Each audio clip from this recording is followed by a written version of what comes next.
Tá me ouvindo? Bom dia, gente. Eu sou Thaís Borges. Enquanto elas estão aqui se aprontando para a foto, a gente vai adiantar um pouquinho, tá? Porque a gente tem mais uma mesa hoje. Sou Thaís Borges, repórter do jornal Correio, da Bahia, e diretora da GEDUCA. Agora a gente vai dar início à nossa próxima mesa, que é sobre jornalismo local e cobertura de eleições. Vou chamar aqui jornalistas regionais para falar de sua experiência na cobertura de pautas de educação durante as eleições, em um cenário em que a gente sabe, né, que além do nacional temos interesses políticos locais, né, e nesse contexto a gente vai discutir como garantir que a educação também apareça na cobertura, na cobertura de eleições, e quais são os maiores desafios, as principais estratégias também, para garantir que essas pautas não se percam, né, para que elas apareçam. Vamos lá. E aqui eu vou convidar primeiro Clay Medeiros, que é repórter especial de meio ambiente e clima no jornal A Crítica, de Manaus, onde ele também ocupa o cargo de editor assistente da versão online do jornal, editor de conteúdo da Mídia Ninja, onde constrói a curadoria de notícias diárias com foco em direitos humanos. Foi eleito um dos 50 jornalistas negros mais admirados da imprensa brasileira no ano passado pelo Portal de Jornalistas, sendo o mais admirado da região norte. E ele também atua como educador social em projetos de combate à desinformação com o Centro Internacional para Jornalistas. Agora, a Fabiana Putinelli, repórter de política do Jornal Popular, Grupo Jaime Câmara, de Goiás, né, colunista de política da rádio CBN, Goiânia, formada em comunicação social, jornalismo e em direito pela Universidade Federal de Goiás. Cobriu as últimas 11 campanhas eleitorais em Goiás e faz também coberturas especiais em Brasília. Jéssica Sinha, minha conterrânea, jornalista com mais de 20 anos de carreira, atualmente apresenta o telejornal Bahia Meio Dia e o talk show Diga Aí, da Rede Globo, Rede Bahia, né, TV Bahia. Formada pela Faculdade de Tecnologia e Ciências e Master em Jornalismo pela Universidade de Barcelona e Columbia University. Aí eu tenho sotaque também, né? Não foi só Brito ontem. Estuda gênero, mulheres, feminismo na Universidade Federal da Bahia. Mirela Araújo, jornalista pela Universidade Maurício de Nassau, foi repórter de política e educação por 4 anos na Folha de Pernambuco. Há 5 anos está no Jornal do Comércio de Pernambuco também, e é colunista da seção Enem e Educação. E para participar, não só para participar, mas também para mediar, Jéssica Welma, jornalista que atua na cobertura política do Ceará há mais de 10 anos. Atualmente é editora de política do Diário do Nordeste, né, e da Verdinha e da TV Diário, e apresentadora do programa Ponto Poder. Foi também repórter da editoria de política do Jornal Povo e do Povo Online, com participação em grandes coberturas, como eleições políticas. E lembrando que as perguntas para a mesa vocês podem enviar a qualquer momento pelo QR Code que está atrás do crachá, né? E para quem acompanha online pelo chat da plataforma. E agora, Jéssica, passo para você. Muito obrigada, Thaís. Olá, pessoal. Muito bom dia. Muito bom dia ao nosso painel. Que mesa de peso, gente. Estou muito feliz com os nomes que estão aqui. Teremos ótimas conversas. E, claro, muito obrigada a vocês também que estão aqui. Esse horário começa a ser bem desafiador. Então, por favor, fiquem aqui. Vai passar rápido, porque o assunto é muito interessante, muito relevante. Daqui a pouco estaremos liberados para o almoço. Enquanto isso, temos muito o que falar sobre cobertura de educação em período de eleição. Olha, o que vem lá do Ceará, a educação e política andam muito juntas. Nós temos o ministro da Educação, Camilo Santana, que é hoje também a principal liderança política de um grupo muito amplo. Então, a gente está num período que é impossível falar dessas duas coisas separadas. Não só porque é período eleitoral, mas porque tenho certeza que todos aqui nessa mesa já sabem na pele como todas as mudanças na educação que a gente acompanha, elas são decisões políticas. O Ceará não se tornou um exemplo sem passar por esse processo de nós termos lideranças políticas que entendessem isso como uma grande responsabilidade. Estamos no período de cobrar, não é verdade? Então, vou começar passando a fala aqui para os meus amigos. Lembrando, as perguntas estão no QR Code, aqui vocês podem mandar tem como enviar por lá, vou estar atenta aqui. Vamos ter aí uns 10 minutinhos para cada um trazerem um pouco da experiência e depois a gente abre para as perguntas. Clay, podemos começar com você? Podemos. Oi. Opa, tudo bem? Bom dia. Bem, eu sou o Clay, posso começar com a audiodescrição. Eu sou um homem negro, tenho cabelo preto, black power. Minha camisa é branca, cor de céu limpo antes de uma tempestade. A minha calça é uma calça cor creme de cupuaçu. E aqui o meu tênis é preto, da cor do caroço de Tucumã. E eu estou muito feliz aqui, muito obrigado, Geduca, pelo convite. E é isso aí. Clay, vou aproveitar, vou fazer minha audiodescrição também. Muito obrigada por lembrar, já reforço o lembrete às mulheres aqui na nossa mesa. Eu sou uma mulher parda, estou com o cabelo preso, meu cabelo é liso, está preso no rabo de cavalo, estou vestindo uma roupa que não vou ser tão criativa como o Clay para identificar a cor da minha roupa, mas ela é um off-white, aquele branco que não é tão branco, né? Aquela coisa um pouquinho mais escura. Estou com um sapato fechado também, num tom de off-white, um branco mais escuro. E é isso, eu vou seguir agora. Fabiana, por gentileza. Oi, bom dia, pessoal. Eu sou Fabiana Pulcinelli, repórter de política lá do Jornal Popular de Goiás e colunista da CBN Goiânia. Eu sou uma mulher branca, de cabelo liso, estou usando um macacão preto e um blazer preto. Eu trouxe uma apresentação, não sei se eu já posso mostrá-la. Pode sim. Posso, então, produção. São slides bem, só para dar um exemplo assim, de um pouquinho da nossa experiência. Quem é que está responsável? Vamos esperar aqui a parte técnica. Sabia, desde... Alô, Camila, né? Quem comanda nos bastidores. Bom, enquanto o pessoal Pronto, a gente pode ir já providenciando, eu me apresento, eu sou Jéssica Senra, venho lá da Bahia, sou uma mulher branca, cabelo castanho, liso, comprido, estou vestindo uma calça branca, tênis e uma camisa cereja. Bom dia. Está funcionando. Meu nome é Mirella Araújo, eu sou repórter do Jornal do Comércio e atualmente estou titulada à coluna Em Educação. Sou uma mulher negra com um macacão preto, cabelo curto cacheado, meio aloirado, e uma sandália de salto preto. Vamos ver se nós já temos as apresentações. Se da Fabiana já está disponível. Fabiana, com você. Obrigada.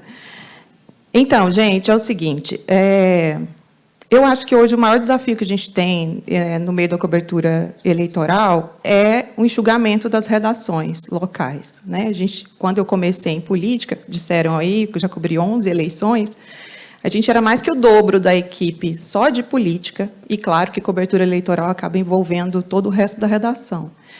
Então, houve um enxugamento muito grande, né? Os jornais locais têm uma série de dificuldades, como os nacionais também têm, mas o impacto para a imprensa local é sempre maior.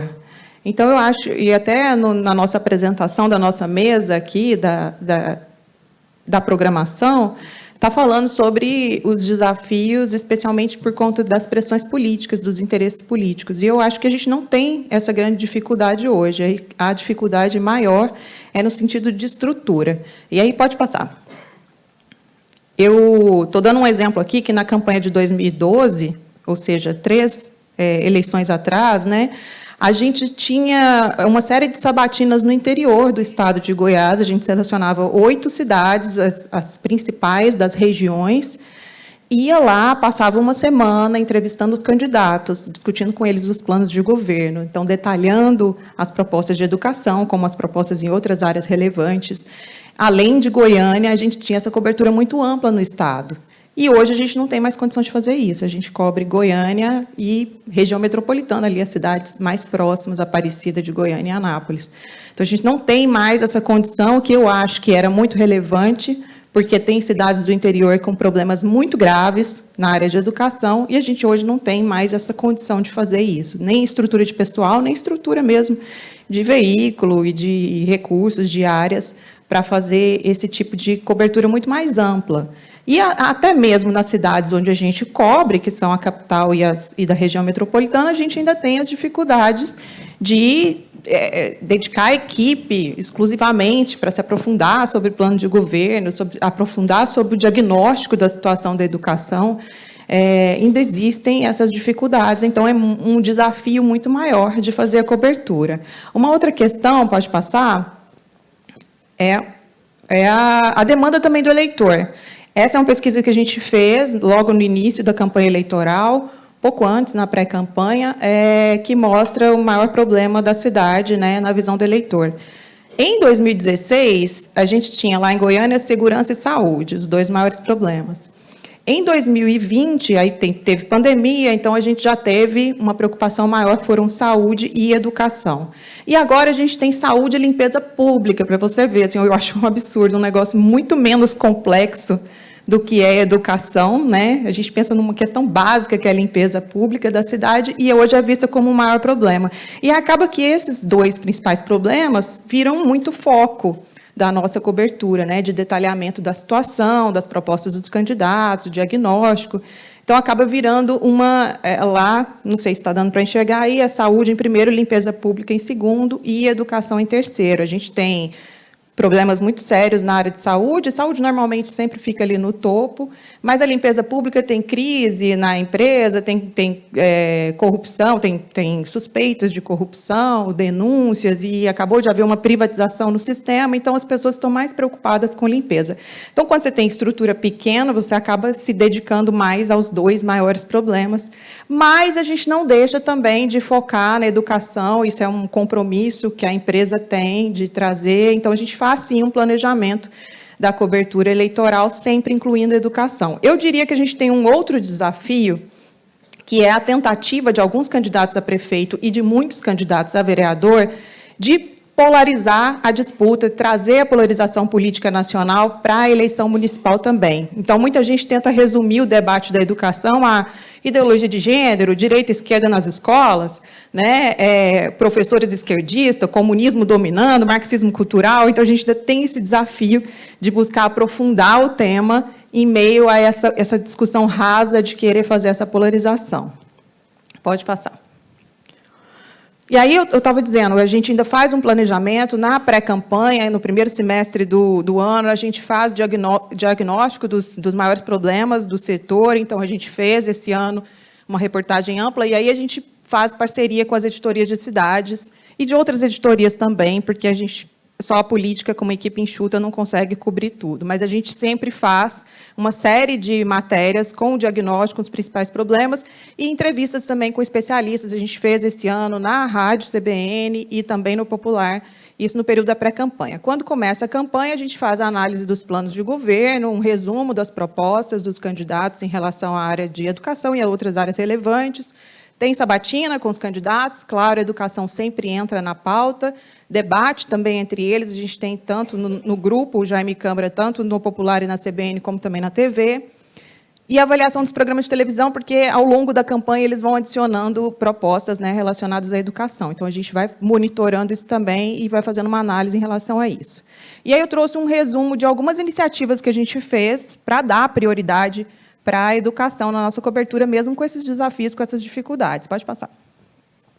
Em 2020, a gente fez uma parceria com Todos pela Educação, no projeto Educação Já Municípios, e a gente teve 30 minutos de sabatina com os 3 principais candidatos, só sobre educação. Eu achei sensacional, assim, porque normalmente a gente faz sabatina até de mais tempo, de 1 hora, mas envolve todas as áreas, né? E essa foi exclusivamente sobre educação, então a gente aprofundou em relação aos problemas, aos dados, ao plano de governo, então foi uma oportunidade muito bacana que a gente teve e com muita repercussão no jornal, pode passar. A gente colocou tanto no online quanto no impresso, que a gente ainda tem o impresso, detalhes a respeito do que cada candidato estava propondo. Pode ir. Essa foi uma pauta que a gente fez em 2016. Aí são 3 aspectos, né? Tem o diagnóstico, os desafios, aí naquele quadro traz números do IDEB, número de infraestrutura, obras que estão paralisadas, obras que não foram concluídas, dados sobre matrículas. E aí os especialistas falando sobre os planos de governo dos candidatos, e na terceira página ali um resumo e o que os especialistas apontam como positivo e negativo. E aí, nessa segunda página, eu acho muito interessante a análise, mesmo que tenha ficado resumida, mas uma análise de que os candidatos estavam muito pensando educação na parte de assistencialismo, sem uma visão que é muito mais complexa, né, em relação à educação. Pode ir. E aí, só um detalhezinho sobre esse quadro, como ele ficou, né, são o resumo das propostas e a viabilidade, os especialistas apontando, né, se é viável, se é eficaz, se vai dar resultado, se é bom ou se é raso, né? Então, põe o ponto positivo, o ponto negativo e uma análise sobre a viabilidade. Pode ir. Esse ano, a gente teve, agora há pouco, né, o resultado do IDEB, e acaba que, em ano eleitoral, o pessoal só quer transformar isso em um ranking e fazer oba-oba. Goiânia, pela primeira vez, ficou em primeiro lugar nos primeiros anos do ensino infantil, né? E Goiás ficou em primeiro lugar, já tinha ficado antes, outras 4 vezes, mas ficou em primeiro lugar no ensino médio, o estado de Goiás. Então, foi só oba-oba, né? Aquela coisa de fazer festa em palácio e tal.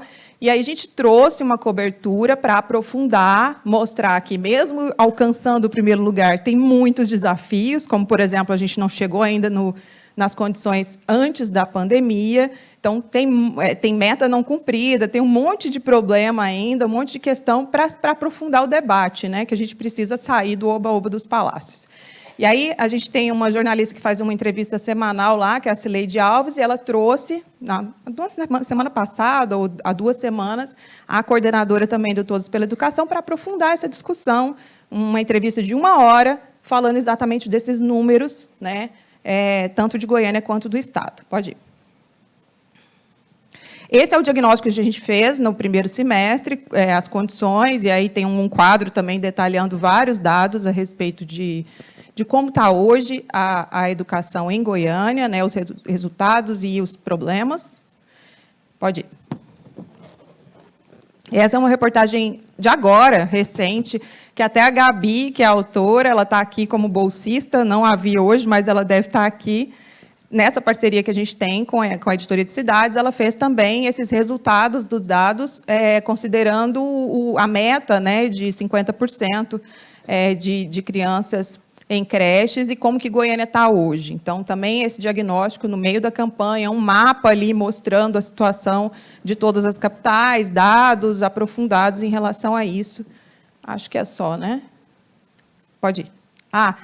Essa é uma outra também, que em 2012, quando a gente tinha muito mais estrutura e condições, que eu acho que também foi uma experiência muito bacana, que a gente fez rodadas, rodadas de discussões com especialistas também, em 6 temas, e um deles foi educação. A gente passou uma semana discutindo com especialistas, fizemos o diagnóstico, fizemos propostas para os candidatos, e aí fizemos um caderno de 60 páginas e entregamos para todos os candidatos lá na época da campanha de 2012, o caderno chamado Pensando Goiânia. Também muito bacana, assim, sobre a situação da cidade e o que pode ser feito para melhorar. Os candidatos receberam, nem todos adotaram o plano, incluíram no plano de governo, mas, enfim, também algo do jornal se movimentando para pautar, né, a campanha e trazer a importância desse tema para a discussão na cobertura eleitoral. Acho que é só. É isso, gente. Obrigada. Eu estou aí, eu gosto mais da parte das perguntas, do bate-papo, mas é um pouquinho do nosso esforço que a gente faz para trazer esse tema também para a cobertura eleitoral. Muito obrigada, Fabiana. Nossa, várias ideias, inclusive, aí, de que a gente pode fazer. Eu adorei essa ideia da sabatina só com o tema da educação, porque sempre são muitos temas. A campanha é muito curta, né? Agora, a campanha oficialmente são 45 dias. Esse ano a gente teve, pela primeira vez, uma pré-campanha mais estruturada. Em 2020, ela já estava mais instituída, mas tivemos a pandemia. Então, acho que esse ano a gente está tendo uma experiência de ter conhecido pré-candidatos alguns meses antes, começar a conhecer um pouco mais o que eles estavam propondo. Mas, quando a gente começa a pegar no pé com mais afinco, já nesse período da campanha, E é bem desafiador porque a gente tem que juntar temas específicos, se aprofundar, junto com a cobertura do dia a dia da cidade, que segue a todo vapor. Então, Jéssica, eu vou, inclusive, passar a bola para você, como apresentadora na TV, num programa que já está muito no dia a dia da cidade, que cobre uma diversidade de temas. É diferente de quando você está numa área especializada, cobrindo só política. Acho que na TV, no seu trabalho, são muitas áreas. Então, como é que é o desafio lá para garantir a cobertura de educação, garantir o espaço também nesse período de eleições? Bom, mais uma vez, bom dia, já boa tarde, né, para todos e todas aqui. Eu queria começar a minha apresentação com uma provocação. Vou trazer um dado exclusivo de uma pesquisa que foi encomendada pela Rede Globo ao Instituto Quest, é uma pesquisa inédita, para consumo interno. Eu vou trazer só um tópico, foi a maior pesquisa de valores, atitudes e percepções já feitas na história do Brasil. Foram quase 10 mil entrevistas presenciais, domiciliares em todo o território nacional. E entre as inúmeras perguntas que foram feitas para traçar esse perfil do brasileiro e da brasileira, em um dado momento fizeram 4 perguntas de atualidade do Brasil para os entrevistados e entrevistadas. Perguntas como quantas pessoas morreram de Covid no Brasil desde o início da pandemia, qual a taxa de desemprego do último trimestre, ou quantas pessoas são assassinadas por ano no Brasil. Foram 4 perguntas e os resultados são interessantes porque 42% das pessoas não acertaram nenhuma pergunta, 37% acertaram apenas uma pergunta, menos de 1% acertou todas as perguntas. E quando perguntaram a essas pessoas quantas perguntas você acha que você acertou, apenas 6% disseram nenhuma, quando o dado real foi 42%. 13% disseram uma. E 14% acreditaram ter acertado todas, quando a gente teve menos de 1% de acerto. Então, isso mostra, né, que, infelizmente, o brasileiro e a brasileira não estão bem informados e não sabem que não estão bem informados, né? Os brasileiros superestimam o conhecimento que têm. As pessoas que mais acertaram, né, fazendo um cruzamento aí do perfil das pessoas, não nos surpreende que as pessoas que mais acertaram tinham maior nível de escolaridade. E também as pessoas que mais acertaram se informavam através de meios tradicionais de jornalismo, telejornais, jornais impressos, jornais online, jornais em rádios, enfim. As pessoas que menos acertaram tinham menos escolaridade e se informavam com meios mais modernos, digamos assim, como redes sociais e aplicativos de mensagens. Então, eu acho que isso mostra um pouco para a gente a importância, reforça, na verdade, né, a importância da educação e do jornalismo profissional como ferramentas e pilares do conhecimento e, consequentemente, da democracia, uma vez que garante a conscientização das pessoas, né, a formação e informação para uma sociedade realmente livre, né? A educação, ela ensina a gente a pensar, né, ela desenvolve o nosso senso crítico e o jornalismo, por sua vez, traz os fatos, os dados que nos permitem, a partir desse senso crítico desenvolvido, nos permite analisar essa realidade e ter a nossa própria opinião. E, sobretudo, nesse momento da democracia, o momento mais importante que a gente tem, no momento de a gente escolher os nossos representantes, é muito importante o trabalho que o jornalista faz.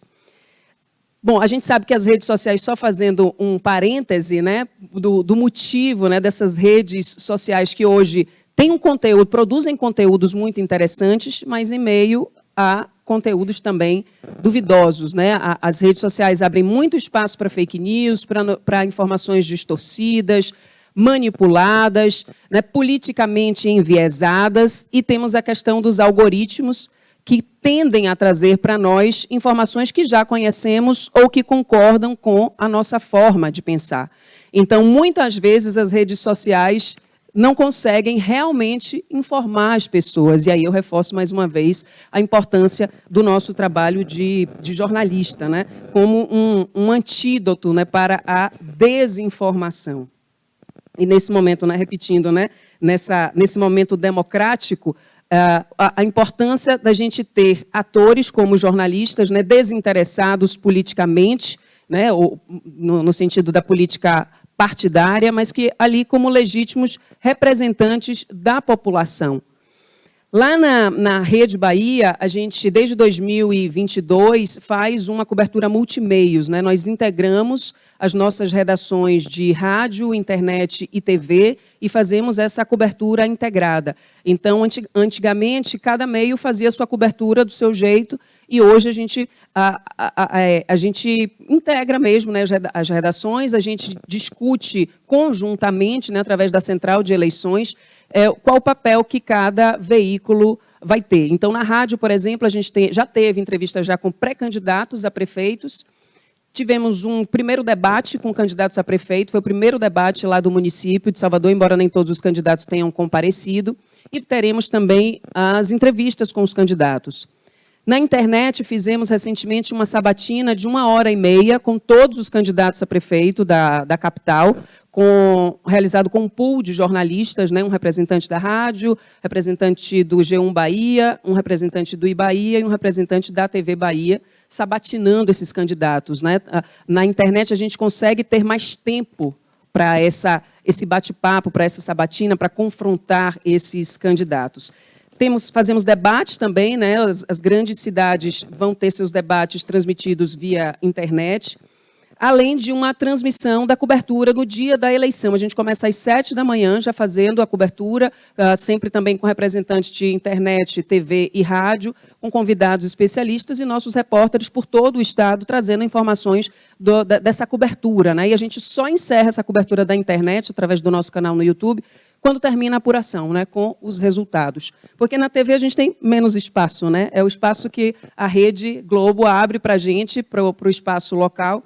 E já temos, tradicionalmente, o acompanhamento das pré-candidaturas, depois as convenções partidárias com a oficialização desses candidatos. Divulgamos diariamente a agenda dos candidatos e candidatas.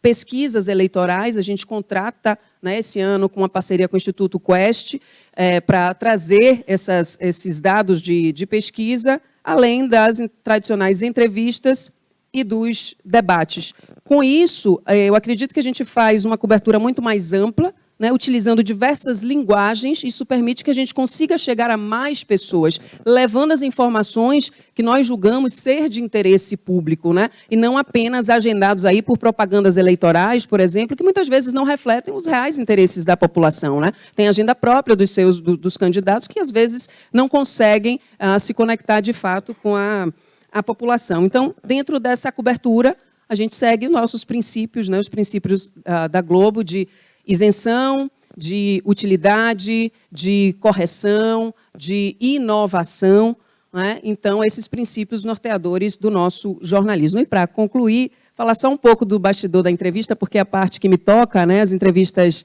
com os candidatos são realizadas no Bahia Meio-Dia, que é o programa que eu apresento junto com o Wanderson Nascimento. Essas entrevistas podem ser, e já foram, inclusive, muito decisivas para a eleição. A eleição do ano passado, eleições passadas de governador, foi numa entrevista no Bahia Meio-Dia que o principal concorrente, o que estava na frente das pesquisas, acabou perdendo, digamos assim, um prestígio justamente quando a gente fazia uma pergunta sobre a autodeclaração. Ele, um candidato branco de uma família tradicional, se autodeclarou pardo, ignorando que os pardos estariam entre os grupos, né, de pessoas negras, né, no que diz respeito às políticas autoafirmativas, né, para incentivo da representatividade, e ele insistiu na autodeclaração de pardo e foi ali que, segundo especialistas, ele foi perdendo aí a preferência do eleitorado. Então, para fazer essas entrevistas, a gente precisa de um estudo profundo, né? Como minha xará aqui, Jéssica, estava falando, assim, a gente trata de diversos temas de cidade. Então, a gente estuda não só os candidatos, o partido, os seus aliados, os seus históricos, né? Os programas de governo, os indicadores sociais, e aí, claro, a educação entra como um grande tema, mas a gente também fala de saúde, de desemprego, do desenvolvimento urbano, do transporte, né? Esses temas que dizem respeito ao município. Estudamos o orçamento público, e aí todos os relatórios produzidos por TCM ou por instituições não governamentais, enfim, trazendo esses temas principais, estando preparados aí, ao fazer uma pergunta, para confrontar o candidato, né? Então, a gente já imagina uma resposta e já planeja uma réplica ou uma tréplica, e eu acho que o desafio principal é conseguir ter jogo de cintura para lidar com os candidatos que tendem a se esquivar e fazem media training, né, para aprender a se esquivar daquelas perguntas mais difíceis e, às vezes, até ataques. Acho que esse ano não teremos candidatos tão agressivos, mas nos últimos anos nós, jornalistas, sabemos o quanto fomos atacados, né, o quanto o nosso ofício foi atacado, o quanto tentaram nos descredibilizar. Mas a minha mensagem final é que a gente entende que o jornalismo ele é fundamental, né, para a democracia. Nós somos, né, os guardiões dos interesses da população e, através do nosso trabalho de apuração, de questionamento, de confrontar mesmo os candidatos e candidatas, que a gente consegue melhor informar o nosso público e melhor preparar eleitores e eleitoras para a eleição, para escolher seus representantes. Obrigada, Jéssica. Clay, vou com você agora. Você atua na região da Amazônia, tem uma atuação voltada também para a discussão de meio ambiente e clima, mas você também é um educador, né, justamente atuando em projetos de combate à desinformação. Nesse período de eleição, o nosso desafio ele triplica em relação à desinformação, inclusive isso que a Jéssica falou sobre ter jogo de cintura. A gente se coloca, às vezes, em situações que elas são muito complexas, principalmente no ao vivo, porque os candidatos vão trazer números, vão trazer declarações, e, na hora, é necessário uma agilidade para você rebater aquilo, se é que é possível, às vezes não é possível, você não tem como checar tudo ali ao vivo. Então, é um trabalho nosso, como profissionais, que começa muito antes do período da eleição. Clay, eu gostaria que você trouxesse a sua experiência também, na sua atuação nessa área. Bem, eu acho que eu não falei no início, mas eu sou de Manaus. Ano passado, consegui uma bolsa do ICFJ, uma organização de jornalistas dos Estados Unidos, para investigar e pesquisar como a desinformação ocupa o cotidiano de populações ribeirinhas, indígenas, enfim. E eu parti do princípio de que eu tinha toda a certeza do mundo, como jornalista formado, etc., né? E aí, quando a gente vai colocar a mão na massa, ouvir as pessoas de fato, a gente percebe que problemas muito fundamentais são apresentados. Então, eu pensava, por exemplo, que as pessoas tinham mais receio com informações sobre vacina, por exemplo, nas comunidades que eu pesquisei. No entanto, o principal desafio delas de desinformação era golpe de WhatsApp, de FGTS, Pix, etc. Então, eu tive que mudar toda a lógica que eu estava abordando para entrar nesse tema, né? E a maioria das pessoas são pessoas mais velhas, né? Que, enfim, se informam por esse meio. Eu acho que um desafio nosso, como jornalista, a gente, durante muito tempo, pensou que a gente está para desmistificar alguns assuntos. E aí, depois de um tempo, eu acho que a gente pode trocar essa expressão para desmemetizar o debate.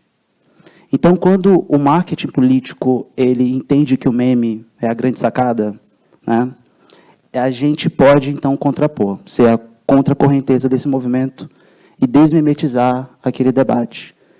Com essa proposta, eu acabei encontrando um campo em que o jornalismo não atua, de fato. A gente não está muito interessado em saber como o valor simbólico de um meme pode transformar uma eleição, né? E, a partir disso, eu entendi que todos nós estamos dentro de um novo círculo de consumo de notícias, e a gente, para além de entender que nós, enfim, trazemos um certo tipo de conteúdo baseado em dados, etc., a gente tem que fazer com que essa linguagem seja mais acessível. Então, quando a gente, por exemplo, a colega falou sobre o processo de heteroidentificação do candidato da Bahia, né? Ao passo de que a gente vê o debate político hoje repleto de declarações absurdas e a gente, como jornalista, não consegue contrapor isso do mesmo nível, né? Então, eu acho que é um desafio para a gente, como jornalista, entender que, para além de desmistificar, a gente tem que desmimetizar o debate para elevar o conteúdo que a gente está querendo levar para as pessoas. E outro ponto também que eu acho que a gente abandonou os dados como um todo no debate político. Por exemplo, é muito fácil para um político chegar na época da eleição e convencer pelo papo mesmo, porque, enfim, né, política é isso. Mas aí o jornalista vem e contrapõe com dado. E aí eu acho que está a grande sacada, porque não é exatamente a pergunta que afeta um debate, mas é a resposta que vem depois dela. E aí, então, a gente encontra um novo campo de jornalismo em que a gente entende a nossa função para além de desmistificar, né? E, só para concluir, nessa pesquisa que eu fiz junto com as comunidades da Amazônia, sou da Amazônia, inclusive o professor Beto estava ontem, parabéns pela mesa, professor, foi muito importante, parabéns. As comunidades da Amazônia, elas possuem uma realidade muito distinta do Brasil, é claro, mas a gente possui algumas semelhanças também. E, entre essas semelhanças que a gente consegue encontrar, é exatamente a vontade das pessoas em acreditar no jornalismo, sabe? As pessoas acreditam na pessoa jornalista, né? Ela tem um poder muito grande quando chega numa comunidade. Então, quando a gente assume esse papel de que é preciso com que os políticos, eu não sei se essa é a expressão correta, mas voltem a ter medo, sabe? Ter receio, ou, enfim, ficar um pouco receoso com a figura do jornalista, porque ele vai se conectar diretamente com o que ele não quer falar, o que o político não quer revelar, né? Então, eu acho que esse é um elemento importante que faz com que a gente se motive a melhorar essas coberturas baseado em dado e baseado na desmimetização do debate. Muito obrigada, Clay.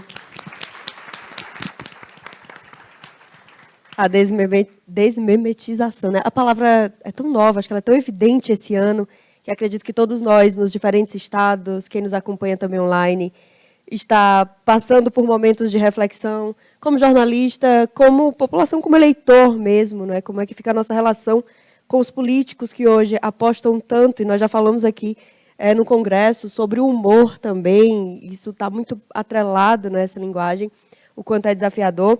E agora, Mirella, vamos lá falar da sua experiência em Pernambuco. Eu acho que Pernambuco tem uma coisa que é parecida também com o Ceará, que é a educação.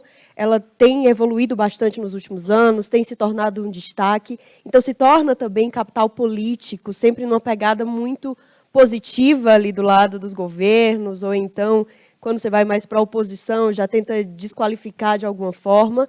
Com o tempo vai ficando um pouco difícil, porque a população começa a abraçar também. Acredito que em Pernambuco vocês vivem isso, e queria que você contribuísse também com esse debate, trazendo a sua experiência lá. Quando você falou no começo, né, dessa questão da política e a educação estarem sempre caminhando juntos, se mistura um pouco também quando a minha trajetória profissional, porque eu comecei na redação justamente cobrindo a campanha municipal de 2012, lá em Recife. E, enfim, depois eu fui para a área de educação no mesmo jornal, e aí saí, vim para o Jornal do Comércio, e cobri a campanha de 2020, e agora, recentemente, 2020 e 2022, e agora eu estou na área de educação. Então, tem realmente esse diálogo. Lá no comecinho, a gente tinha, como a colega falou, né, Fabiana, a questão de ter realmente uma redação com mais profissionais, né, com mais braços para a gente poder cobrir, de certa forma, na rua, né, que é o importante da campanha eleitoral, é o repórter estar na rua, vendo, de fato, o que cada candidato está propondo, né, para a população. E a gente também vinha de um período que os três jornais os 3 grandes jornais lá do estado tinham a versão impressa, né? Com a pandemia, o JC ele é 100% digital, ele tem aquele formato do flip, e o alcance é muito maior. A gente tem uma preocupação, e aí eu vou falar especificamente do JC, de fazer essa integração também das editorias, né? Tem a parte política e tem a parte que cada setor vai ali destrinchar quais são os desafios que estão propostos, e a gente tem essa preocupação de não personificar. Então, por exemplo, nesse ano a gente está falando de uma reeleição, né? Nós temos um candidato à reeleição. Então, quando a gente coloca os desafios, seja na educação, seja na mobilidade, a gente tem muito cuidado de não colocar a gestão atual, né? A gente ressalta, de fato, o que precisa, o que precisa estar na pauta de discussão do futuro ou da futura gestora da cidade. Então, a gente não está pontuando a continuidade de um governo, sim, a gente tem esse olhar para que seja, né,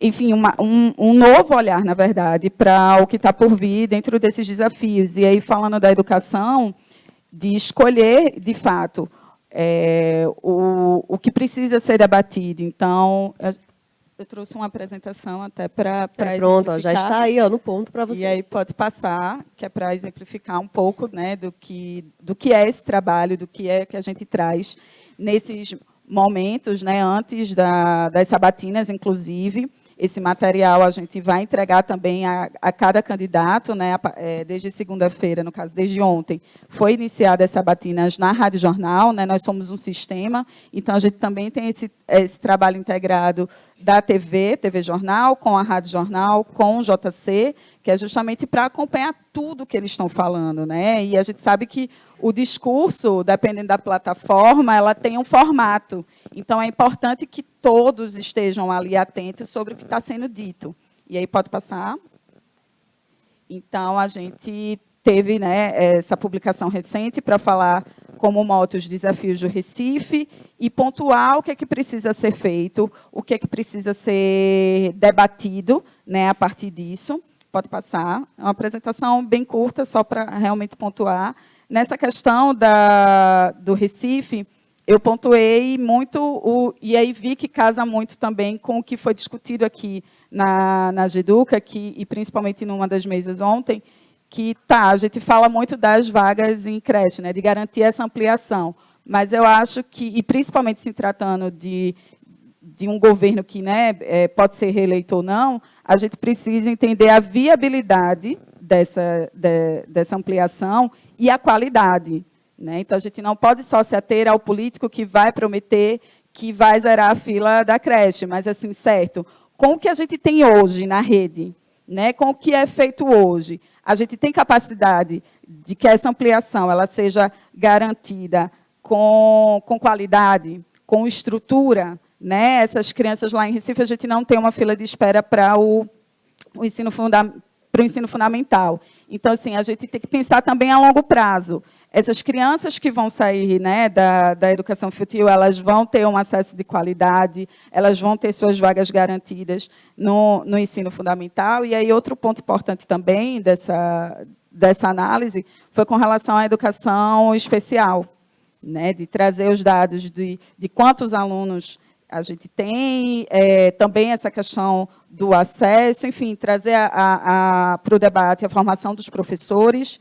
Então, a gente busca, assim, essa visão mais de cima, né, do que é que realmente a gente precisa colocar na pauta desses candidatos. Então, essa série, ela sai, eu acho que, não vi aqui a data, em agosto. A gente passou cerca de um mês para produzir, que é justamente para sair assim, um pouquinho antes, né, do início da campanha, para que isso esteja na pauta dos candidatos, para que eles também possam olhar e trazer, de fato, o que eles pretendem nos seus planos de governo, enfim, se isso casa com o que está sendo discutido, né, com a população. E aí, pode passar. Teve também, né, em política, foi juntou muita coisa também, né, pincelou um pouco de cada área. Pode passar. E aí teve nas eleições de 2022, eu estava em política, né, eu não participei dessa série assim, específica, a gente fez um apanhado mais geral, mas é extremamente importante também para quem está imerso ali nos candidatos, saber, de fato, o que cada área demanda, né? Porque, assim, é natural que, e aí quando a gente fala dessa questão de conversar, né, nos bastidores, de ter acesso a algumas informações, eu acredito muito na nossa responsabilidade de não sermos um instrumento, né, quando se tem denúncias, por exemplo, de não ser aquele instrumento que pode favorecer um lado, enfim, né, e prejudicar o outro, da gente ter a seriedade do que é aquela denúncia. Então, se chega uma denúncia, a gente sabe que foi uma denúncia, né, vinda de um grupo, a gente precisa ter uma seriedade muito grande na hora de apurar, de ver o que, de fato, qual é o interesse, de fato, né, daquela situação, e da gente ter muita responsabilidade com a informação, né, analisando da cobertura lá de 2012 para agora, a gente tem as redes sociais e é preciso sempre estar falando que muitas pessoas se informam por título. Muitas pessoas não leem o que está ali, por exemplo, no Instagram, não leem um texto todo e nem sequer acessam a matéria. Às vezes eu vejo comentários de pessoas fazendo críticas de informações que estão ali. Então, é ainda mais importante no período eleitoral a gente ter esse cuidado com a informação, né? Porque as pessoas acabam achando que o que está escrito ali, porque então você está defendendo tal candidato, ou você está defendendo... Não, a gente está trazendo um fato, a gente está trazendo uma reflexão, né? Se esse ponto não está bom, né, na educação, se esse fato, enfim, de estrutura, por exemplo, e de oferta para a educação inclusiva não é satisfatório, não é uma questão de candidato A ou B. Isso é um problema que a gente precisa discutir, a gente precisa entender qual é a viabilidade que determinado candidato vai ter, caso eleito, para solucionar. Então, é importante que a gente tenha também esse cuidado pensando na disseminação, porque cada vez mais as campanhas elas não dependem dos veículos tradicionais. E quando eu digo depende, assim, é porque eles, muitas vezes, a gente precisa estar monitorando ali aquele perfil para saber quais são os anúncios, né, as novidades. Antes, era uma questão de ser veiculado, né, nas mídias, nos veículos, e hoje eles têm a internet para falar diretamente com o seu eleitorado. E a gente precisa estar atento também ao que está sendo dito ali, para poder ser questionado, ser cobrado. Então, tem toda essa preocupação. Muito obrigada, Mirela. Tem muita pergunta já chegando aqui, vou tentar ir distribuindo à medida que elas forem chegando aqui. Tem uma, inclusive, que acho que é da Alejandra Velasco, e ela fala sobre o fato de que os municípios são responsáveis pela provisão da educação infantil. Né? Escutamos ontem especialistas e autoridades falarem sobre a importância da etapa para o desenvolvimento das pessoas, sobre os enormes desafios de implementação e garantia de acesso. Ela pergunta como a cobertura das eleições pode ir além das promessas de atendimento à demanda por vagas em creche e promover o compromisso dos candidatos com a etapa. Acho que, de certa forma, Mirela, você trouxe um pouco disso, que foi falando desse trabalho feito, inclusive, com as redações, já preparando esse material antecipadamente, para falar sobre a situação, quais são os desafios, as perspectivas também.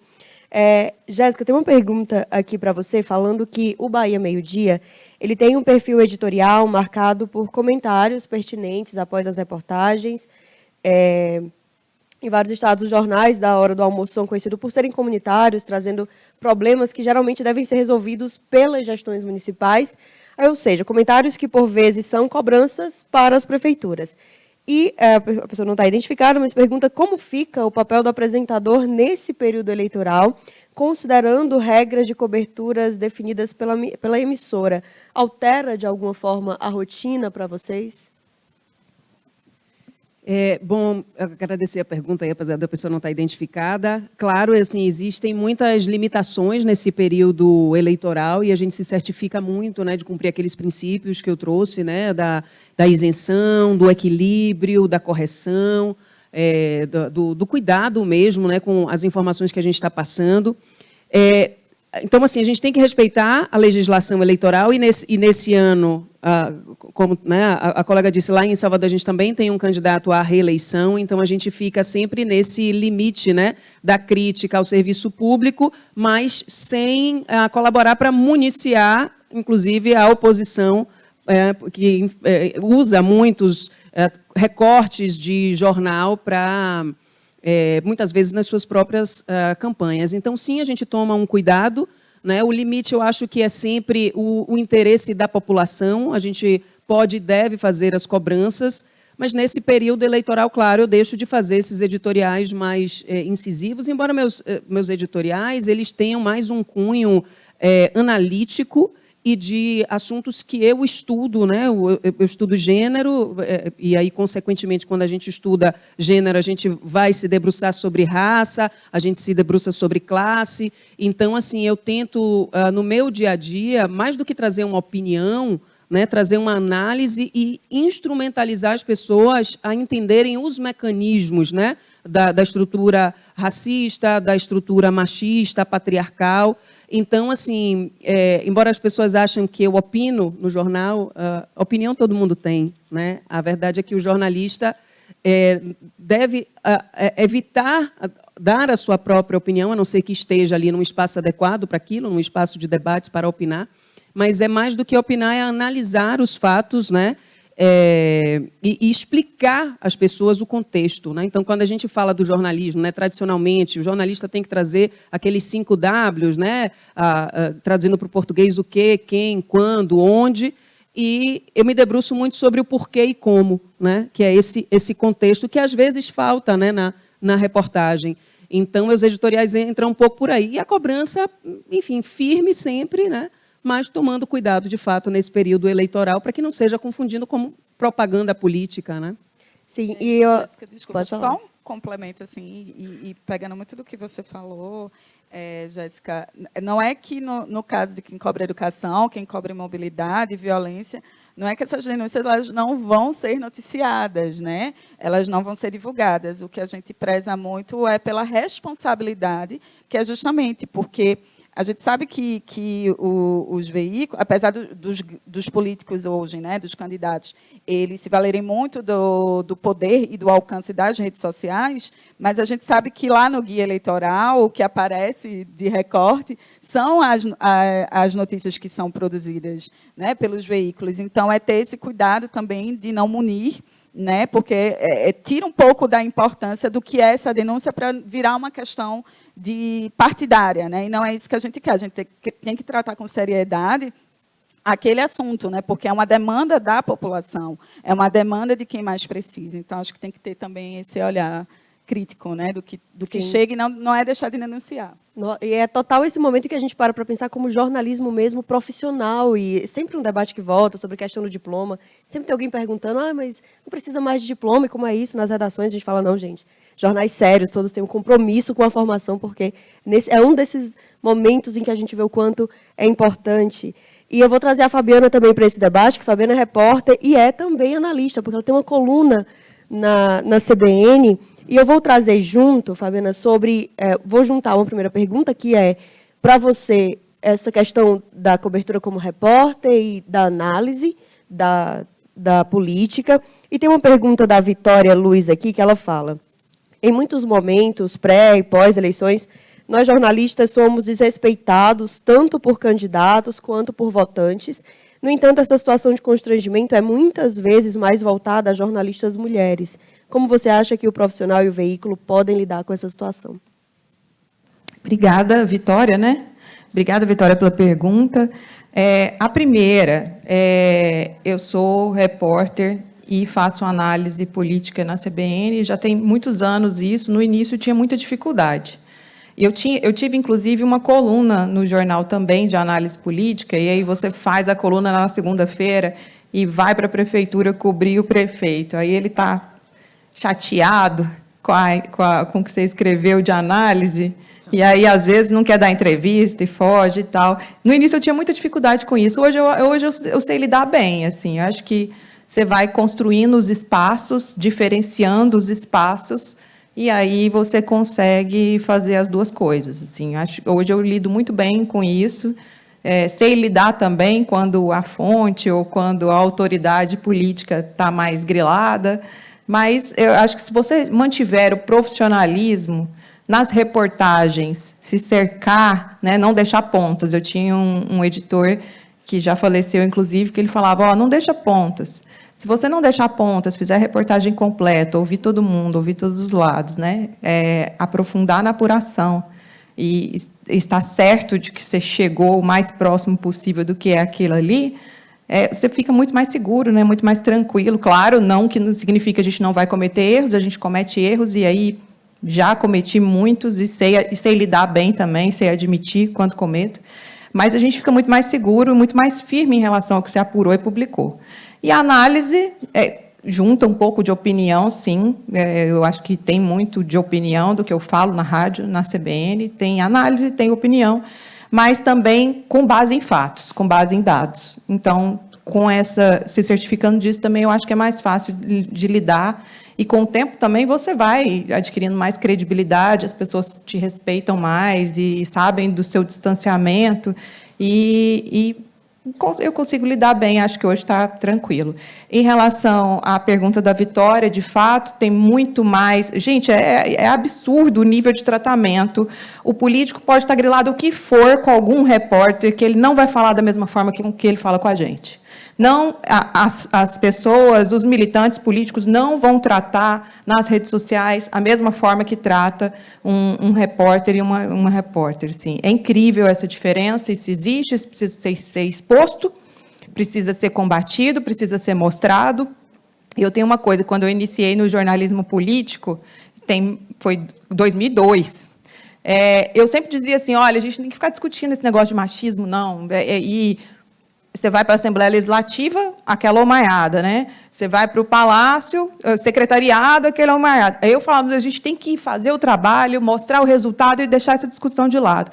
E com o tempo não, muito rapidamente, eu aprendi que a gente tem que falar sim, tem que expor sim, tem que mostrar essa diferença de tratamento, tem que brigar com a gracinha do político que vem fazer uma gracinha com você, um deputado que te puxa para um canto para fazer uma graça. Então, tem que expor, tem que falar, tem que reclamar.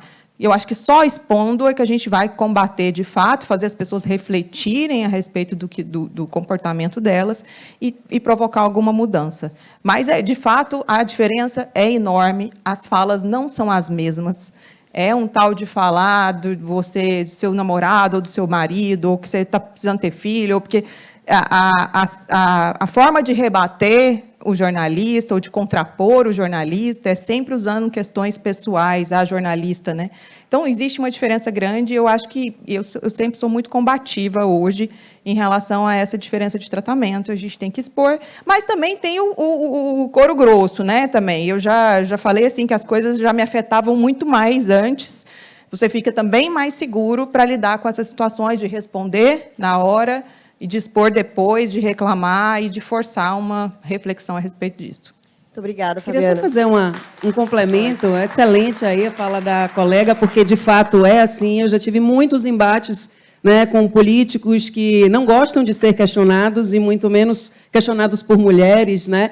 Então, assim, acho que nós, mulheres, sabemos, né, como as pessoas pretas também sabem, que precisam ser muito mais preparadas, estar sempre preparadas. A gente não tem muito direito à falha, né? A gente precisa ter muita certeza do que a gente está fazendo. Então, assim, as principais formas da gente evitar ou combater esses ataques, né, e esse machismo e esses confrontos de políticos é nos preparando mesmo, tendo muita convicção, engrossando o couro, como você disse, né, tendo muita firmeza e sabendo identificar os pontos, né, do machismo para expor no momento em que ele acontece, mas principalmente mantendo um equilíbrio, que é muito difícil muitas vezes, né? Mas um equilíbrio emocional, porque geralmente esses ataques vêm quando a gente desestrutura esses candidatos, ou esses políticos, ou esses gestores públicos, né? Na hora que a gente desestrutura eles, quanto melhor a gente conseguir manter a nossa postura, o nosso tom de voz, a nossa tranquilidade, ele mesmo acaba se expondo, né?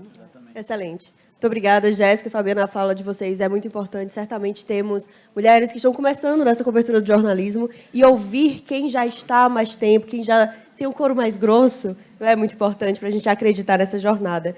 Clay, tenho duas perguntas aqui para você. Uma delas, e vem até um pouco nesse embalo do que nós já estávamos aqui falando, sobre essa questão do confronto, como que é essa reação. Eu vou colocar duas, tá bom? Já de uma só aqui, para a gente aproveitar o tempo.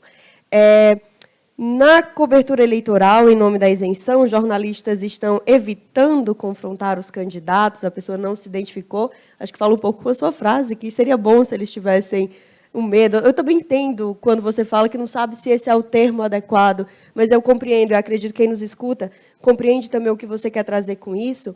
E uma outra, também aqui para você, não está identificada, é como o jornalismo local pode fazer frente aos desertos de notícias, né? Como é essa realidade na Amazônia.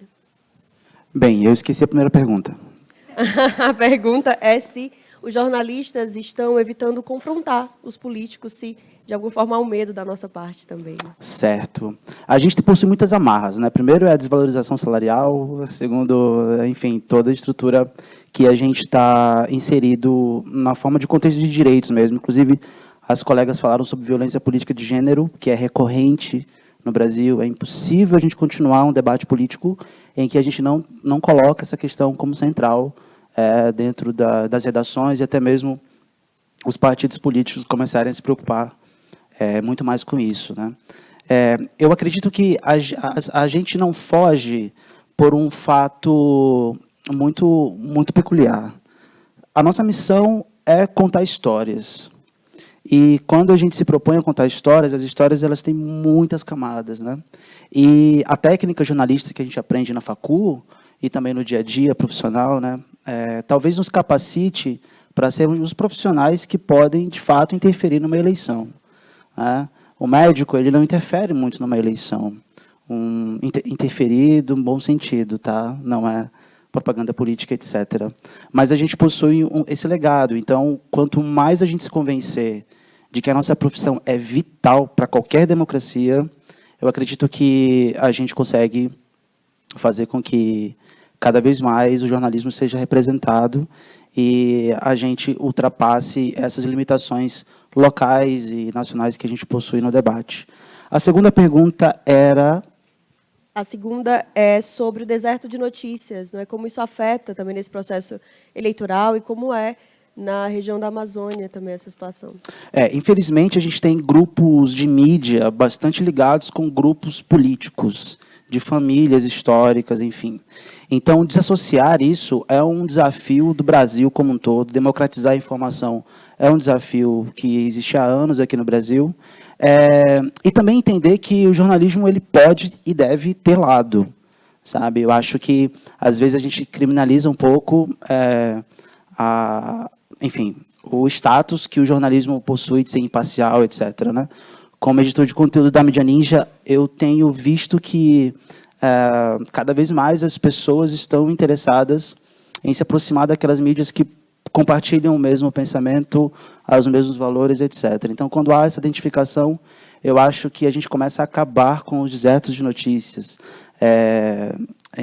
E, de fato, a Amazônia possui essas características. Eu acho que, depois de um tempo, as faculdades de jornalismo começaram a colocar alguns elementos de disciplina nos cursos, que faz com que a gente regionalize mais os termos, faça com que a gente se identifique muito rápido. E eu acho que um grande problema também, que eu vejo que a gente pode avançar, acho que a colega falou aqui um pouco antes, que é a nacionalização dos debates do eixo Rio-São Paulo, que acabam contaminando, entre aspas, o que a gente discute lá na Amazônia. E esquece das pautas locais. Esquece de que, na verdade, quando um político chega e fala bem assim, vou construir 10 mil creches e 10 mil vagas, etc. E a gente não pergunta o básico, tá? De onde vai vir essa grana? Né? De onde você vai tirar o recurso? Você vai ter que demitir vários servidores públicos para fazer com que esse recurso chegue e alcance as creches, né? Enfim, essa é a sua ideia. Então, eu acho que é um desafio muito grande, mas cada vez mais eu tenho confiança de que a gente consegue superar. Essa galera que está aqui, enfim, é uma galera super incrível e que está também preocupada com isso, quem está acompanhando a gente em casa. E é o nosso momento.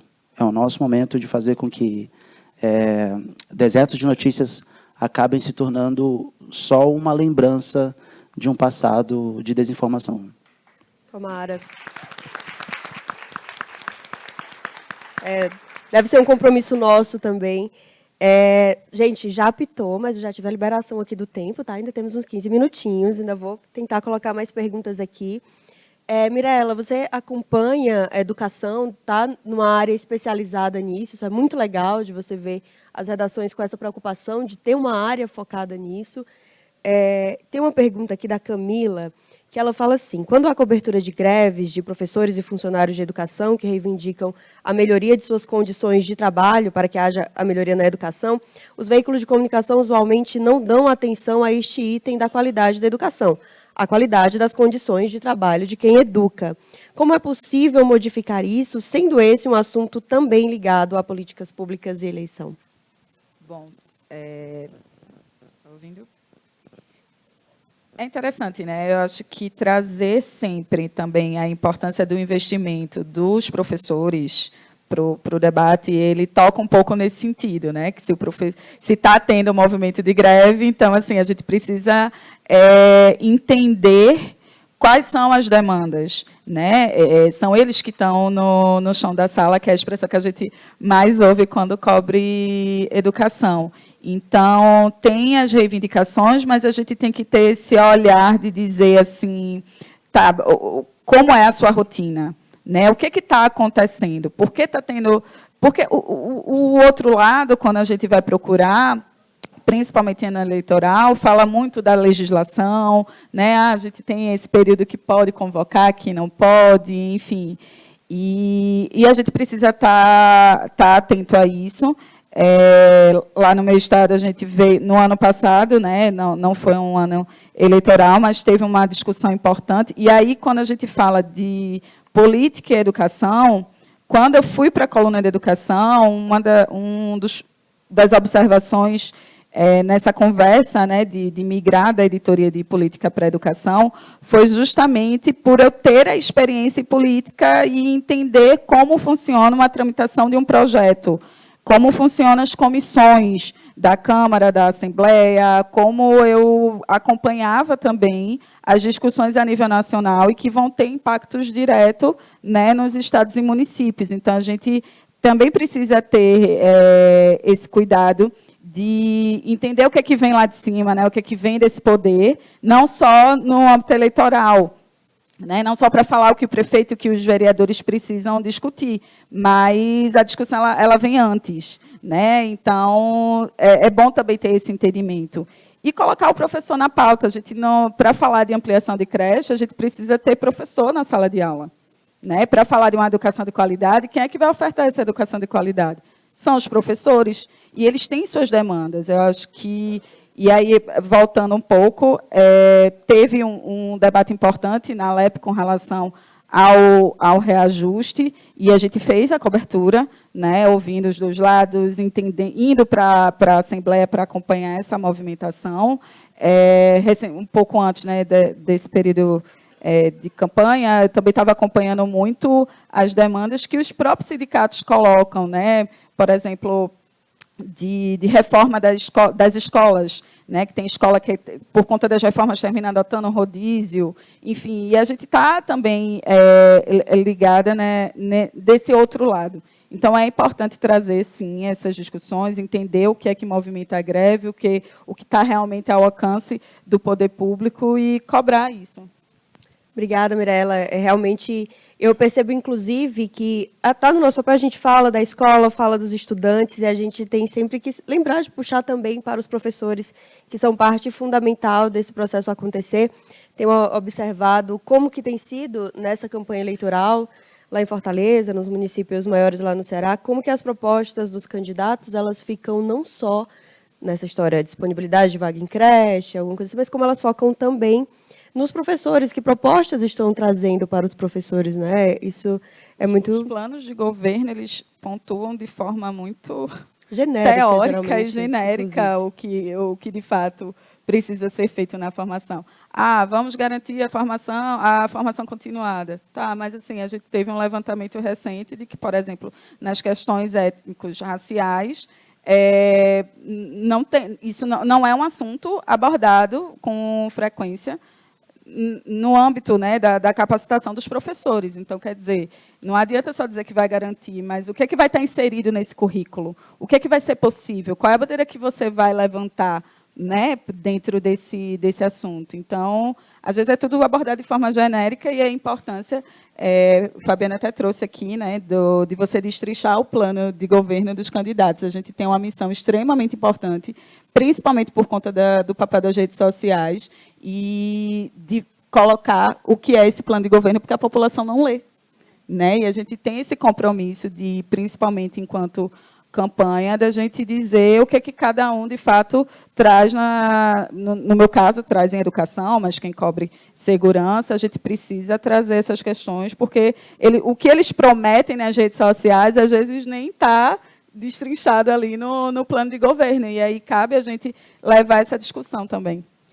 Pois é, eu vou juntar agora algumas perguntas, a gente já vai entrar na nossa reta final, deixar um minutinho, acho que vou tentar juntá-las para que cada um possa contribuir com a sua experiência nela. As perguntas nesse sentido são da Jamile Santana, do Tony Cavalcante, que são perguntas que vão falar sobre, de certa forma, como que a gente se protege da violência política em nível local, né? Como se preservam em tempos de crescentes ataques contra jornalistas, essa pergunta da Jamile. Tem uma do Tony também, falando dessa situação da ascensão da extrema-direita, em cenários em que a gente tem candidatos que focam a campanha em ataques pessoais, em atacar o jornalismo. Ele pergunta se, inclusive, se teríamos que mudar o formato dos debates. E tem outras perguntas também questionando essa relação com os candidatos, quando eles não respondem às perguntas, quando eles não falam nem as próprias propostas, estão mais ali preocupados com o ataque uns para os outros. Então, eu queria pedir a gentileza de vocês trazerem a contribuição já com as considerações finais, de que a gente já vai entrar na reta final. Clay, podemos começar com você?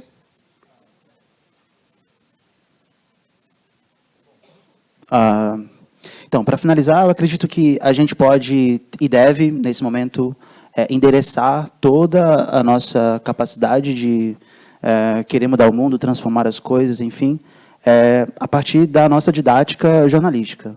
Começar a acreditar que a técnica que a gente aprendeu na facul e aprende no cotidiano da profissão é elementar para fazer com que a pauta de educação, por exemplo, se torne uma pauta cada vez mais presente nos debates. Por exemplo, se a gente entender que escolas são cidades, a gente tem milhares de pautas por detrás disso, milhares de questionamentos começam a existir, né? Então, eu acho que transformar cada vez mais a nossa capacidade de perguntar e ter algumas respostas, inclusive já sabendo mais ou menos o que o candidato vai falar, para poder contrapor aquilo, eu acho que é a grande sacada que a gente pode ter nesse momento crucial. E outro ponto, eu acho que as redes sociais elas estão, de certa forma, substituindo o debate e indo para um outro caminho, quando, na verdade, a gente podia trazer de novo todo o que a gente exerce no jornalismo impresso, no jornalismo televisivo, para colocar a rede social como a grande fachada do que a gente produz de melhor, sabe?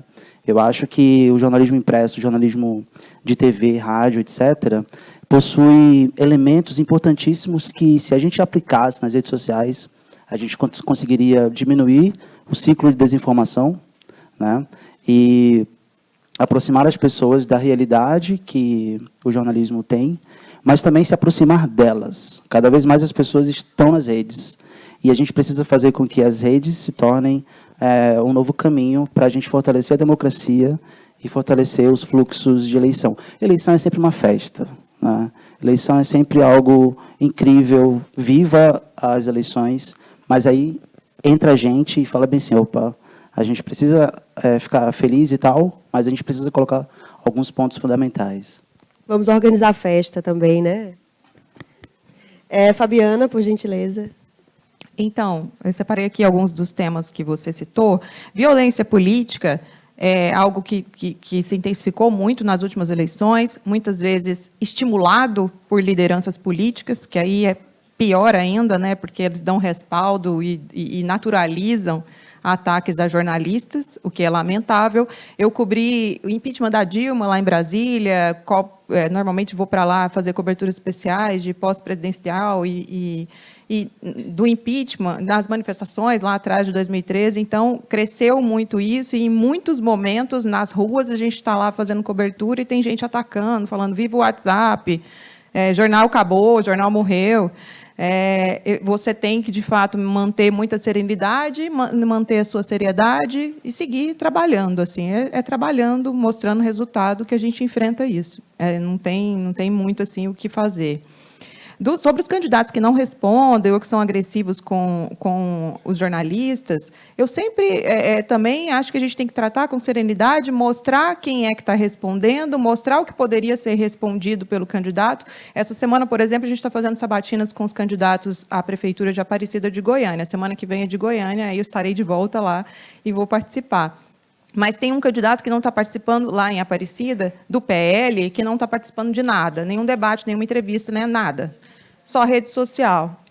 E aí eu falei, olha, gente, se ele não for amanhã, vamos colocar no ar, meia hora de entrevista. Eu falei, vamos colocar no ar todas as perguntas que seriam feitas a ele e fazer um resumo sobre o que os outros que compareceram, responderam. Então, você dá o espaço para quem teve seriedade, né, de tratar, de encarar as perguntas que são feitas. Mesmo que falem, eu estou falando com o meu eleitor direto nas redes sociais, é isso, tem muita coisa que precisa ser destrinchada, precisa ser rebatida, tem que ter um contraponto, tem que ter os dados apresentados. Então, mostrar que esse trabalho do jornalista é muito relevante para o eleitor escolher um candidato e expor o candidato que não quer, né, que opta por não participar das entrevistas e o que o leva a fazer isso, porque alguma coisa está por trás, né? E acho assim, quem está, não sei, aqui na plateia, quem faz jornalismo local, mas eu acho que só quero deixar uma mensagem aí de estímulo e de importância, porque realmente a gente tem cada vez mais redações mais enxutas, em muitos locais sem redação, sem jornal, esse deserto. Então, a gente tem um papel muito relevante, né? A gente vê as discussões sobre as eleições em São Paulo, no Rio, tanto de reportagem, tanto de veículo, fazendo um monte de coisa, e no jornalismo local, né, em outros estados, não tem essa cobertura. Então, é um papel muito relevante que a gente tem de descortinar ali, mostrar os bastidores, mostrar as propostas, mostrar o impacto das discussões da campanha no dia a dia das cidades, né? Em Goiânia, por exemplo, a gente teve tem um contexto lá muito doido, né, que o candidato eleito em 2020 morreu antes de tomar posse, assumir. Nós tivemos um vice governando por 4 anos sem compromisso nenhum com o plano de governo, não foi questionado sobre isso, porque era vice, né? Na campanha, até quando o candidato ficou doente, a gente tentou incluir o vice nos debates, nas discussões, mas tinha aquela coisa de não querer substituir o candidato. Então, foi um negócio inédito assim, para a gente, e a gente está vendo o impacto disso no dia a dia da cidade. Falei para vocês que limpeza pública é uma coisa básica, é a segunda maior preocupação do eleitor. Então, mostrar também o impacto do que tem a discussão da campanha em relação a 4 anos, que nós vamos ter de 4 anos de governo e no dia a dia das pessoas, né? Eu falo, a eleição municipal é muito relevante, porque é isso, é ali na porta da sua casa, né?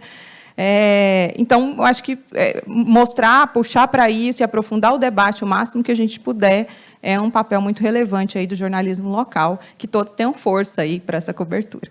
Tenhamos todos. Muito obrigada, Fabiana. Jéssica, por gentileza. Bom, falando, né, sobre essa violência política e que cresceu muito nos últimos anos, né, com esse avanço da extrema-direita, eu comecei, na verdade, na minha apresentação, falando da importância da escolaridade e do jornalismo profissional, né, para bem informar as pessoas. Mas esse avanço da extrema-direita e essa violência política, ela eles puxam para a emoção, né? A ponto da gente ver pessoas com alta escolaridade, né, como médicos, né, que durante a pandemia receitaram remédios inúteis ou negaram a própria vacina, mobilizados por essa emoção, né, por essa conexão emocional com seu político de estimação. Então, é um desafio muito grande, né, você buscar trazer para a racionalidade pessoas que estão emocionalmente conectadas, né, nessa polarização, né, de um lado e do outro. As fake news, elas mobilizam justamente porque elas mexem com a emoção, a pessoa acredita naquilo que está recebendo, geralmente mobilizada pelo medo, pela raiva, pela revolta.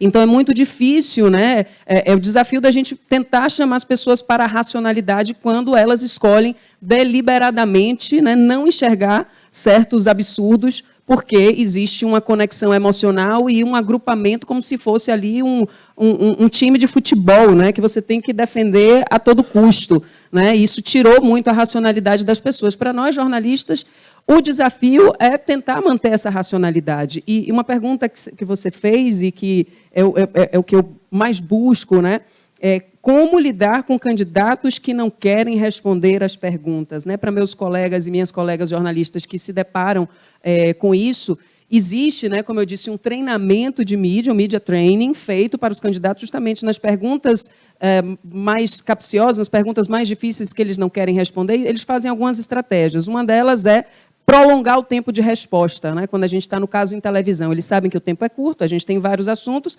você não pode passar 10 minutos falando de um assunto. Então, eles arrudeiam, eles falam outras coisas, eles desviam, às vezes não respondem. Então, a gente precisa ter, dado um tempo mínimo para que, né, se perceba essa estratégia, interromper mesmo o candidato e reperguntar quantas vezes for necessário para mostrar que o candidato não quer responder aquela pergunta, né? Então, a gente tem que ter firmeza mesmo, interromper e se for o caso, né, o reperguntar para expor. Isso já aconteceu muito, muito comigo.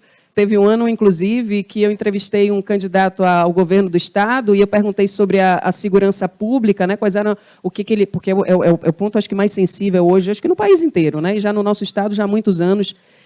E eu perguntava o que ele faria, porque a crítica era muito grande, e ele sequer sabia quais eram as propostas do próprio programa de governo, né? Eu tive que perguntar umas 3 vezes até ficar claro que ele realmente não tinha nem estudado o assunto, que ele estaria esperando entrar no governo para decidir o que fazer, ou seja, enfim.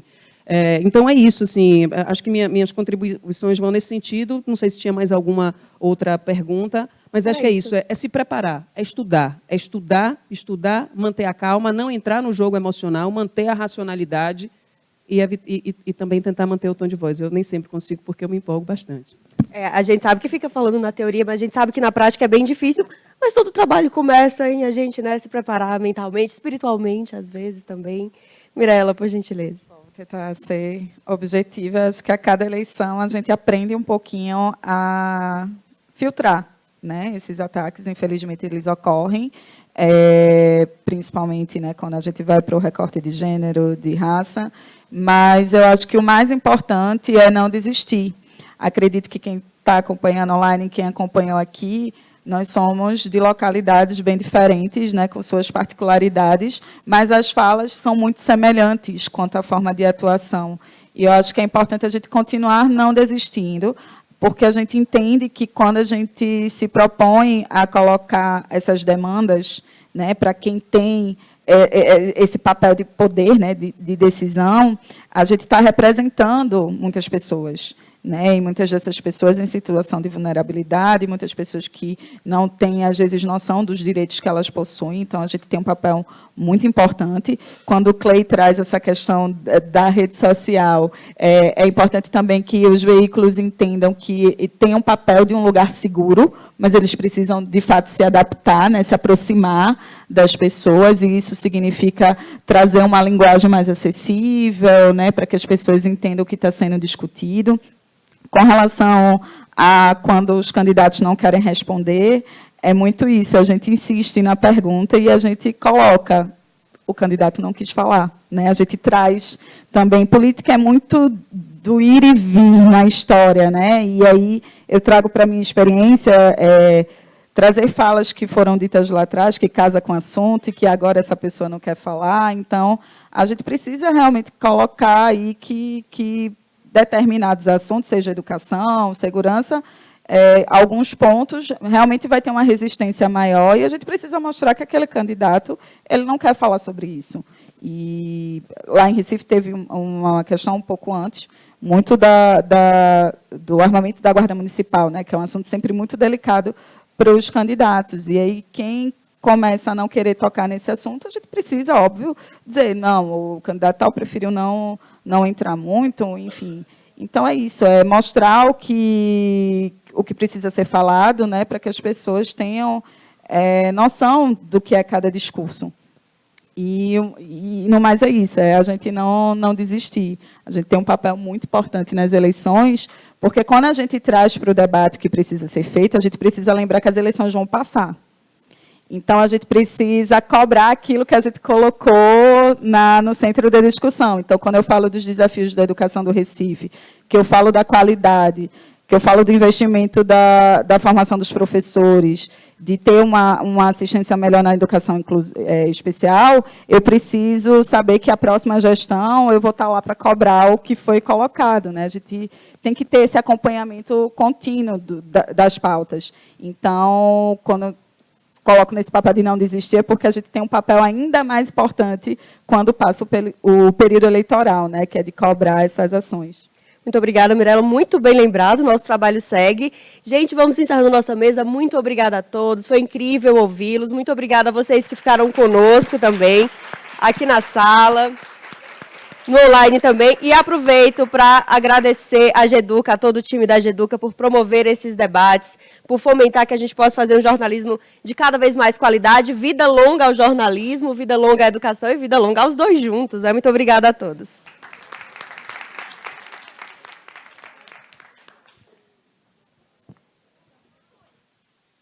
Minha mãe, ela sempre falou, Isabela, você por ser negra, você tem que se esforçar mais, você tem que estudar mais, você tem que conversar mais, você tem que mostrar que você também sabe. E a igualdade racial, então, tem sido no Brasil, muito especificamente, um elemento muito sério e muito deletério para a construção de conhecimento.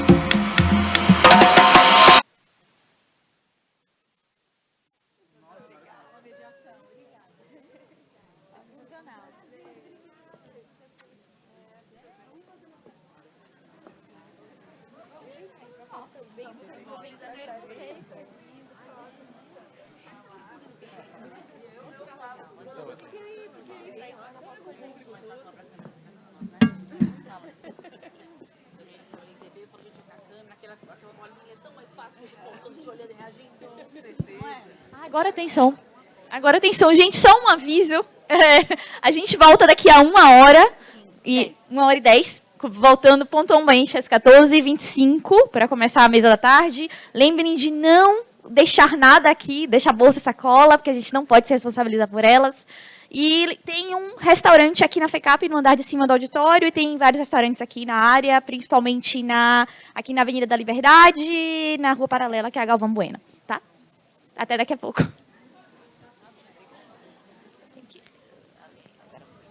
Minha mãe, ela sempre falou, Isabela, você por ser negra, você tem que se esforçar mais, você tem que estudar mais, você tem que conversar mais, você tem que mostrar que você também sabe. E a igualdade racial, então, tem sido no Brasil, muito especificamente, um elemento muito sério e muito deletério para a construção de conhecimento. Se a escola aceita atos de racismo dentro das instituições, futuramente elas estão sendo coniventes com o racismo e levando pessoas racistas para a sociedade. O que a gente já tem de literatura que mostra que a régua universalista ela não funcionou na educação. Se a gente estiver de fora, a gente está sempre produzindo um modelo pobre, né? E quando nós estivermos pensando a ciência de dentro do modelo, esse modelo será mais robusto e dará respostas mais efetivas. Isso é inovação.